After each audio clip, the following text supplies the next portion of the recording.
So guys मैं अभी बनारस में हूँ और मैं आया था सारनाथ घूमने। तो मेरे पीछे आप देख सकते हैं ये धमेक स्तूप है और मुझे कुछ फ्रेंड्स मिले यहाँ पे जो इलाहाबाद से हैं। तो जब मेरी उनसे बात हो रही थी तो मुझे पता चला कि उन्हें काफ़ी डिटेल में बताया इस स्तूप के बारे में। सो आई थॉट कि क्यों ना उनसे बात करी जाए और फिर जो भी इन्फॉर्मेशन उसके पास है वो आप सभी के साथ शेयर करी जाए। तो सबसे पहले तो आप मुझे अपना नाम बताइए। नितिन वर्मा नाम है मेरा। नितिन वर्मा है मेरे साथ और ये यूपीएससी के एस्पिरेंट्स हैं, उसकी प्रिपरेशन कर रहे हैं। तो इसलिए इनको हिस्ट्री वगैरह की काफ़ी डिटेल नॉलेज है। तो इस स्तूप के बारे में बताएंगे थोड़ा सा आप नितिन भाई। जी बिल्कुल। जैसे स्तूप है, स्तूप का सबसे पहले इस शब्द का उपयोग सबसे पहले ऋग्वेद में हुआ और उसके बाद ऋग्वेद में कैसे हुआ कि जैसे अग्नि जलती है, अग्नि ऊपर की ओर एक वितान टाइप में होती है। जैसे आप बरगद का पेड़ देखेंगे वो चारों तरफ फैलता है, वितान टाइप में होता है, वैसे ही तो उसे स्तूप कहा गया। उसके बाद गौतम बुद्ध में थोड़ा सा मॉडिफाई हो गया।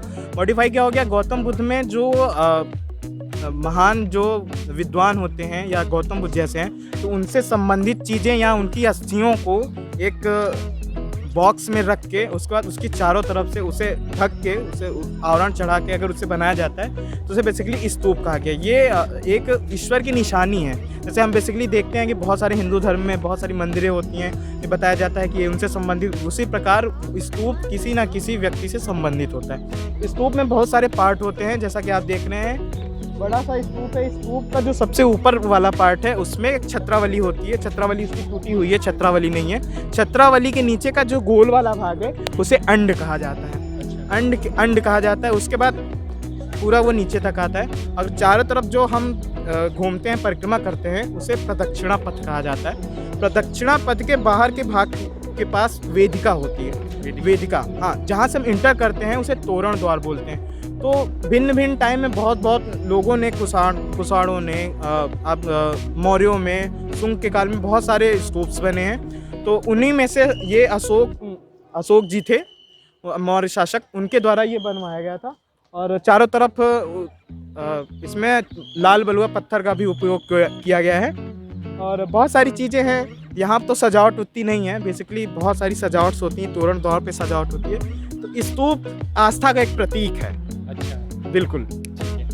नितिन भाई आपने इतनी चीज़ें बताई, अगर मैं इसे याद करने लग जाऊँ तो शायद मेरे को 15-20 दिन लग जाएंगे और आपको ये सारी याद है। नहीं, ऐसा है, ये जब आप अपने जीवन में कुछ चीज़ें ला लेंगे ना तो वो फिर आपका पार्ट बन जाएगा जीवन का। अगर कोई, अब जैसे हम मम्मी पापा को कभी नहीं भूलते हैं, कभी भूलते हैं। जैसे बच्चा होता है वो माँ बाप को सबसे पहले जब हम जीवन का पार्ट बना लेंगे तो कभी नहीं भूलेगा। जैसे हिस्ट्री, ज्योग्राफी, जिसको आप चाहेंगे वो अगर आपके जीवन का पार्ट बन गया है और दिल से आप चाहते हैं तो वो चुटकियों में याद हो जाएगा, आपको भी याद हो जाएगा। छत्रावली, अंड, उसके नीचे प्रदक्षिणा पत्र, वेदिका, तोरण द्वार, बहुत सारी चीज़ें हैं, आसानी से याद हो सकती हैं। बेसिकली आप कितना इंटरेस्ट लेते हैं वो मैंने रखता है।